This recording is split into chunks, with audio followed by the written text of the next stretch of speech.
Otto and Norm Ordez. Hey, good morning. Thank you, Brian. That's right. Tony Torcato is back in studio with us. Tony, how's it going, man? Good. How you guys It's been doing? a while. It has. I'm glad to be back. Thanks. Glad to have you back stateside here in Oregon. Yeah, the mean streets of Amityville. Hey, this morning, last day of Major League regular season today. And, Big day, right? It's a big day. It's going to be exciting. And we'll go through some scenarios here with you here in a little bit. And our first guest this morning is Tom Gamboa. And Tom was the former manager of the Brooklyn Cyclones. And I say former because Tom retired at the end of this season. Tom, congratulations on the retirement, and good morning. Hey, thanks, Norm. It's good to talk to you and Tony. And, I think all golf fans are glued to the Ryder Cup today. But They are. It's always great to talk baseball. Yeah, there's a lot of stuff going on. I mean, you got college football starting to get in the swing of things, and you got the Ryder's Cup. Final day of the Major League Baseball season, and your Mets, who you coached for a couple of years, secured that first playoff wild card spot in the National League, and they will host either the Giants or the Cardinals. Of course, Tony and I are hoping it's our Giants, and they've had a pretty good season. Yeah, I tell you, this might have been the best job that Terry Collins has ever done. When you look at the great pitching staff that the Mets have and how it broke down this year through nobody's fault, just the injuries, starting with Harvey and then going on down the line to DeGrom and Matz. Some of the youngsters out of the farm system, particularly Lugo and Gesellman, really picked up the slack. And there was a time not too long ago the Mets lost 3 of 4 at San Francisco and dropped 2 games below 500. I want to say it's 60 and 62. And since that point, have had the best record in baseball and secured a wild card berth. So congrats to the Mets and to Terry Collins for leading them back into the playoffs. That's only the second time in Met history that they've gone to the playoffs back-to-back years. Right. Mm-hmm. And it's I think I saw the first time they've came in as a wild card since 2000 when they went to the World Series. And let's chat a little bit about Terry Collins. And, I think you've got to put him up there as manager of the year in the NL. He has done a really good job. Yeah, well, I think I agree with you. I think that the whole country has been captivated by what's happened with the Cubs. So I'd be shocked if Joe Madden doesn't get that award, and deservedly so. But Terry Collins should certainly be in the mix for. The Mets were favored coming off a World Series year to be there again, but when you look at the injuries to the 3 of the starting 5 in the rotation, and Syndergaard has missed a few starts as well. I think it's a great testament to him finding ways to win with who we've got rather than letting the players focus on who we don't have, which would have been a convenient excuse for losing. So, yeah, terrific job to him. I think, of course, with the Cubs doing so well this year, of course, Madden is going to be in the thick of things. However, the Cubs were expected to do what they did, and they did. Mm-hmm. I think, my manager of the year selection is between Dave Roberts and Terry Collins. For what, Roberts has done with the Dodgers. And, they've had some injuries as well. But, Collins with, those big injuries to that starting rotation. And, he's pieced it together. So how was your final season there in Brooklyn this year? Well, it was a lot of fun in that I knew before going into spring training that this was going to be my last year. So I made it a point to, as they say, stop and smell the flowers along the way, knowing it was going to be my last spring training down in Florida. I just tried to enjoy each and every day. And it's amazing, when I was a younger guy, my dad used to tell me, that life is like a roll of toilet paper. The faster it goes near the end. And I tell you, now at 68, I'm seeing how true that is. When I reminisced on bus rides and just alone time on the last 44 years, and how it just seems to have gone by in a heartbeat. I think it's really true when, I preach to my players a lot, don't ever take the game for granted, because you think you're going to be young forever, and in the blink of an eye, you're married with kids, and your career is in the rearview mirror, and you're on to the next phase of your life. So you have to enjoy it while you can. Mm-hmm. Yeah, life happens, and we experience that, in a sense. Last Sunday, I woke up and got the news that Jose Fernandez had passed away, and 24 years old. And it's like you said, I mean, life happens. In a blink of an eye, it's done. And did you have any contact with Fernandez at all? No, gosh, I've been reading all the accolades. Obviously, we all know of his talent, and he came on the scene so fast and made such an impact in the big leagues. But on a personal level, no, I did not know him, and I think it was the next day, being a lifelong golf fan and idolizing Arnold Palmer. In fact, it was Sunday night that when we clinched for Israel a berth in the in the World Cup. It was immediately shattered for me when I walked in the locker room and I heard somebody say, "What a shame Arnold Palmer died today." And I didn't believe it. I said, "No, that can't happen." There's certain people like Palmer and Muhammad Ali you just think are bigger than life, regardless of how old they are. And that really hit me hard, because for 50 years of my life, I followed every single thing that he's done on the course and off. It definitely was a tough night, and I know Brian posted a picture of him with Arnold, interviewing Arnold back in 95, 96, and that is not only a huge loss for golf, but for sports in general. And I mean, like you said, he was larger than life. Him, Jack Nicklaus, and Muhammad Ali for boxing. Willie Mays when he passes on, unfortunately, for baseball. It was a tough one.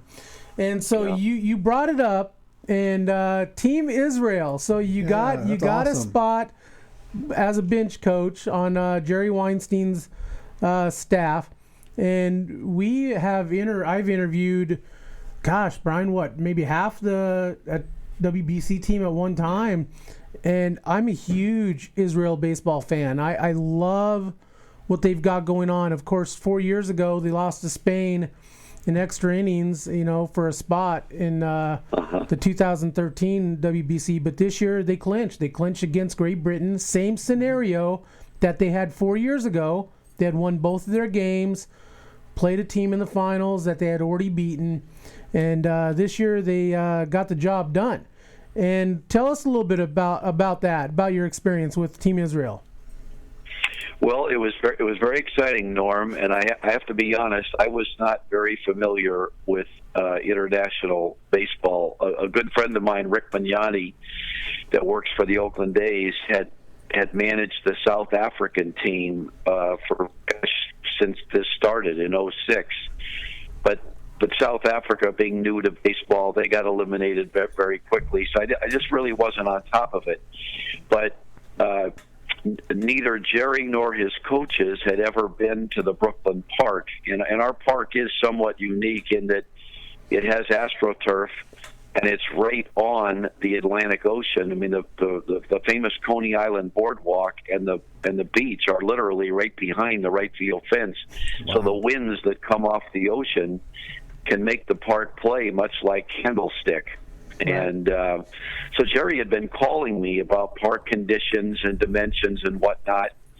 And then literally a week before my season ended, Jerry called and said that his bench coach, Brad Kelly, his mother-in-law was in hospice and was not going to be able to attend, and that he needed me to be a part of the staff. And since I was there, I said, sure. And then getting caught up with all the players and the staff and hearing about what happened 4 years ago and the emotion that some of the guys spoke with that were a part of that team, and how disappointing the loss was, 9-7 to Spain, who they'd already beaten earlier in the tournament, and not making the World Cup. Gosh, I didn't realize how big a thing it was, and so it was a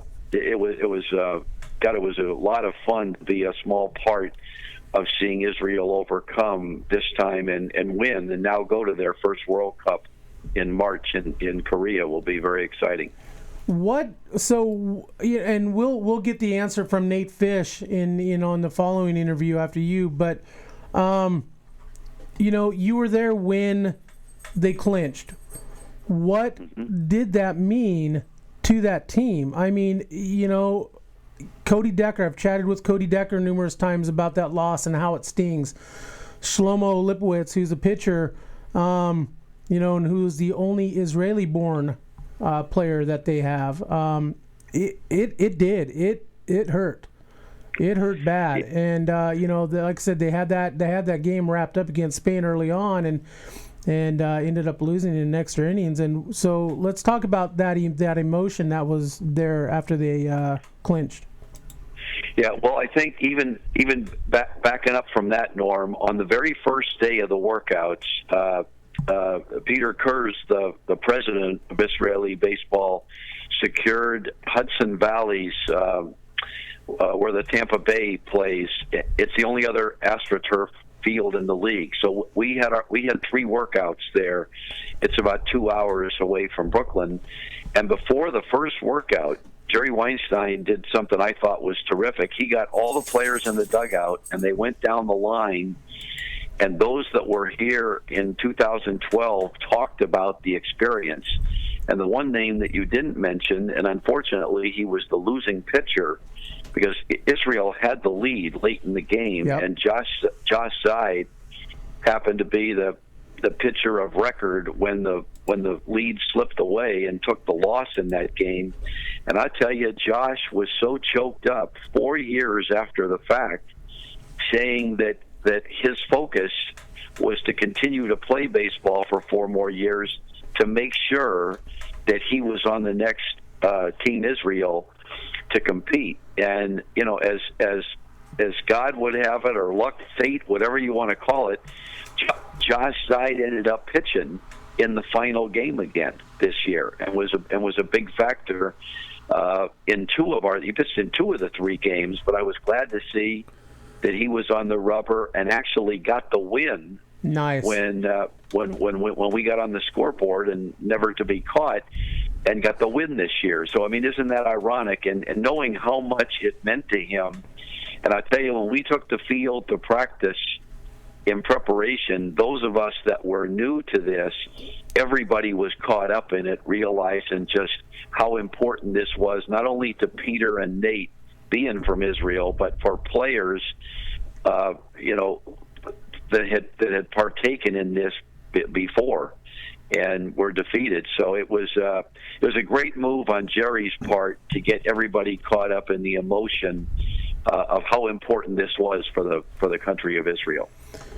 And let's talk a little bit about Jerry. So he did a great job with this team. Oh, Jerry is a terrific. Jerry wears his passion for baseball on his sleeve. Yes, he does. I've never seen a coach in any sport where the team doesn't take on the personality of the person running it. I think that, when I was younger, people that I emulated, one of the first books I ever read was by Vince Lombardi. I know nothing about football, but he was so captivating in the success of his teams. I read his book. As an adult, I read Pat Riley's book, winning 3 times in a row with the Lakers. And Jerry has that kind of passion for the game that everybody around him feeds off of that. And his preparation, organization, and attention to detail is unmatched. And certainly, and he's got a lot of experience, not only at the college level and the pro level, but in international league baseball as well. So it was I was glad that he chose me to be a small part of it, and I look forward to going on to Korea with him. As a career baseball man that you are, how exciting was it for you to see international baseball at that level? So not only did you have Israel, you had Great Britain, you had Brazil, and you had Pakistan. Mm-hmm. Now, Brazil and Great Britain have come a long ways. Of course, Brazil managed by Barry Larkin, and they made the 2013 WBC. Now, Pakistan, I don't know anything about Pakistan, with the exception that, you know, they're still really young, just like everybody else, and they've got a little bit further to go, but they're headed in the right direction. How excited as a baseball man do you think this is? Oh, it was very exciting. For me personally, what I equated it to is, I've spent 10 years managing winter ball, 9 in Puerto Rico and 1 in Mexico, and on 3 different occasions, my Puerto Rican team of Mayagüez, we went to the Caribbean World Series. Yep. And going there against Mexico, the Dominican, and Venezuela, as the 4 countries competed against each other, all 4 already winning championships in their respective countries, but now playing for your country's pride against the 3 others. That's what I related it to, right? Being a part of, and when you alluded to Pakistan, that we didn't. They're the only team we did not play. Right. We were in the winners bracket, but Pakistan, the little bit I saw, they are really in the infancy of just developing baseball, and I think they went there with a knowledge that they were not going to win a game. Their goals were more simple. They were hoping to not have the 10-run rule invoked against them and hoping to score a run, right? Which they did not. But they on a couple occasions they got a guy to third base. They did against Team Brazil manage to have the game go to the 7th or 8th inning before the 10-run rule was invoked, and then of course, Britain beat them 10-0 in 5. So they were 2 games and out, but you have to start somewhere. Absolutely. And just as Israel did, and now Israel, we're in a position where we have everything to gain and nothing to lose, because nobody is expecting us to go any further than what we have in international baseball. So if we were to win a game in Korea, it would be monumental, and it would be a huge building block. Of course, under Jerry's leadership, we may surprise everybody and come out on top again. That's what I was going to say. You never know. Absolutely. Right. And I'll tell you what, the roster will be a little bit different when you guys go in 2017, because Ryan Braun will be available. I don't know if he's going to be playing, or Jacques Peterson, but those guys will be available. And like I said, I don't know what if their plans are to play, but for the most part, Israel's got a pretty solid team, though. Great players. Yeah, and we will play with unbelievable passion and desire. And all heart. That goes a long ways. A long ways. So I want to talk a little bit about one of my favorite players in the game today, and that's Cody Decker. Cody is larger than life. Cody is also a big-time prankster. And so what was it like having Cody in the clubhouse? Well, and you've touched on something that a lot of people miss in the game, is you have to have clubhouse leadership is what binds a team together. Absolutely. And Cody has a presence and a personality that everybody gravitates to. And after our very first practice up in Hudson Valley, Peter had scheduled us, the entire team, to go on a tour of West Point, which is only a half hour away from the park that we practiced at. And on that half-hour bus ride, Cody got on the microphone at the front of the bus as though he was an interviewer, and bringing up different people and asking them different things about their life, and sometimes TMI, too much information on a personal level, to where he's embarrassing somebody, but it's all like there's a saying: what goes on in the clubhouse stays in the clubhouse. Yep. And he got everybody laughing. He got everybody involved. And to those of us that have been doing this a long time, we see it. It's a building block toward that camaraderie and brotherhood bond that you're trying to build in the first place. Yep. And Cody's brash enough and self-deprecating enough to make himself the butt of some of the pranks, as well as being a heck of a player. I was fortunate enough. I was with the Padres when we drafted Cody out of UCLA, so I had him as a pup in his first year of pro ball in the Arizona League, and then have watched his career flourish to many really outstanding seasons in AAA. And I was glad to see that he got a taste of the big leagues in 2015, and he was a huge factor not only in the clubhouse but on the field in helping us secure this World Cup berth. He played all 3 games at third base, which I'd never seen him play before. I've known him as a first baseman, right, DH, but he played very well at third base and surprised us with his range on turf. And then, of course, he hit a monstrous home run that kind of added to our lead and kind of cemented the win over Great Britain. So, he's a terrific guy and will go on to be a tremendous success in whatever he chooses to do beyond baseball, because absolutely. His personality is terrific. Are you surprised that he hasn't gotten more of a shot at the major league level? Because I am. I mean, the guy can hit. Yeah, it just has. I left the Padres after his first year when there was an ownership change, so I just followed him from afar. Right. But when you're number one, most of his years were with the Padres. You're a National League team that does not have a DH.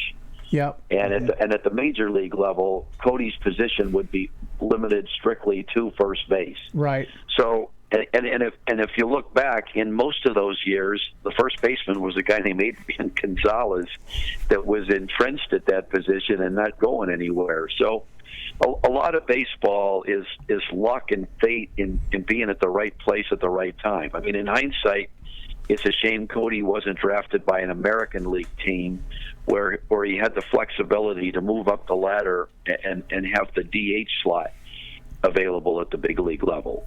I often look at a guy like Kenry Morales, who I had at the AA level as he was coming up in the Angel farm system.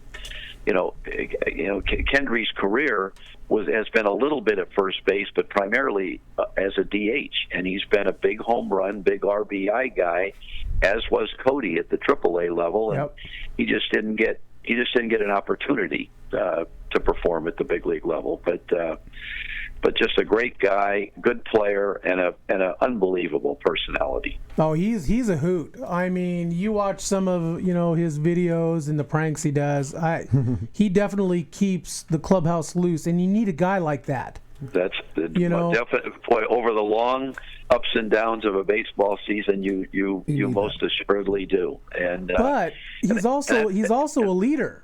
And that's what the beauty of him is having Decker in the clubhouse is he's that guy you look up to. These Israeli baseball players, I mean, Cody Decker, I don't want to put him on God level, but he's there. I mean, he is huge over there. Yeah, and that's and you've touched on something that a lot of people that are baseball fans are not aware of, because it's not written up enough of how big a factor that is in the clubhouse, because the baseball, it's a long season. It's a grind. And, in my tenure, one of the best clubhouse guys that I ever had, not to mention his ability, was Mike Napoli. Yep. And to this day, I'm beside myself in the how or why that the Angels ever let him get away in the first place. Granted, he's not an all-star catcher and thrower, but his clubhouse presence with blacks, whites, Latins, everybody gravitates to Mike. And of course, when he gets hot with the bat, like Cody Decker, Nap can carry a team for a week on his back. And when you look at what's happened since he's left the Angels, he went to Texas, they went to the World Series. Yep. He went to Boston, they won the World Series. Now he's in Cleveland, and they're headed for the playoffs, and he hit his 30 home runs and drove in his 100 runs again. So winning follows people like that, and oftentimes they're the glue that really holds a team together like that. So you're right on target with Cody. So a couple final questions. So now that we can say you're officially retired, what do you have a highlight of your career now? What was the highlight of your career? Well, I would say that the most fun years, not for me or anybody that's had the pleasure of working in Wrigley Field. Wrigley is just a different. It's just a whole different thing. The nostalgia. Yes, Fenway and Yankee Stadium have the same type of thing, but my tenure in Chicago, where you get to live kind of a normal life, because most of our, if I remember right, I think 64 of our 81 home games were played in the daytime at 1:20. So you got the benefit of living a major league life in a packed stadium every single day, and then still had the benefit of walking out of there at 5:30 at night and enjoying the nightlife and the great restaurants of Chicago, or being able to see a movie and then come right back to work again the next day. And of course, in '98, the year that a lot of people say Mark McGwire and Sammy Sosa kind of put baseball back on the map as the national sport with their home run race, hitting 70 and 66 respectively. Getting a chance to see that firsthand. I know as a kid, I never thought I'd see anybody in my lifetime break Roger Maris's record. When he hit 61 right off Tracy Stallard. I remember that as a teenager, and yet in St. Louis, seeing McGwire hit number 62 against us. It was like the movie The Natural, with all the flash bulbs going off, and it was like watching history from outside the fishbowl. It was very exciting. And a funny side note was the next week, Sosa hit 3 in one game, 60, 61, and 62 against, I think it was against the Milwaukee Brewers. And in the shower afterwards, Sammy came up to me and he says, "Gosh, you could have got more excited. I hit 62 home runs." And I brushed him off, and I said, "Oh, I saw that last week with McGwire." Like it was old news, and everybody laughed. Right. So it was, to see two guys do it the same year and get a chance to watch it firsthand from the third base coach's box. That was very exciting, as well as us making the playoffs that year, which, hadn't happened since '89 with the Cubs. We got eliminated in 3 straight games by Atlanta, but we did get in the playoffs, and that was a huge thing in Chicago. I'm excited. I'm really excited for what the Cubs have going on, and they've got a really good team. Very good. Really good team. And you got the Dodgers, you got the Cubs. It's kind of, for me, it's kind of like watching baseball as a kid all over again. You've got your teams that should be there. They are. The Red Sox are good. The Yankees hung around for as long as they could with what they had, and they did a good job. And the Indians are back, and it's going to be an exciting playoff race. It's going to be exciting in playoffs. So I agree wholeheartedly. I'm obviously pulling for the Mets, right, having worked for them, and I think they're in a great situation of nobody's going to be expecting them to do anything. So there won't be any pressure on them. They have everything to gain and nothing to lose, whereas with the Cubs, they've won 102. They were darn near 10 games better than any team in baseball this year. Now the diehards are going to be saying, what have you done lately? If they don't go on to win it all, a lot of people are going to deem it to not be a successful year, right? Which is a shame, because they've been a success in any case. But in a short series, anything can happen. And sometimes, in winter ball and in the minor leagues, in AAA, I've been on both sides. I've had clubs that weren't expected to win and loved the chance to be the Cinderella, where there was no pressure at all. and I had a team that was a dynasty in Puerto Rico that we were expected to win every year, and we did in most years. But boy, you can feel the weight of that pressure of the people that they literally expect you to win all the time, and that's a hard thing to live up to. What do you think you're going to miss most about working in baseball? Well, it's just what we've talked about regarding Cody Decker. It's the I can still get the excitement of watching the games on TV, but what you miss is the clubhouse camaraderie and the things that goes on at the hotel and the bus rides and in the clubhouse itself, the behind the scenes that the public doesn't get to see. But I hope to get a lot of that at my country club with my golf buddies, and I'll be trading the clubhouse at the country club for the clubhouse at the ballpark. There you go. But generally that's what most people miss when they leave the game. You know, that aspect of it, I don't know about you, Tony, but it's true. I remember my times in the clubhouse and on the bus and at the hotels, and I mean, just the pure craziness, and man, it was a blast. That's the memories are made. It was a blast. The story's forever. Yeah.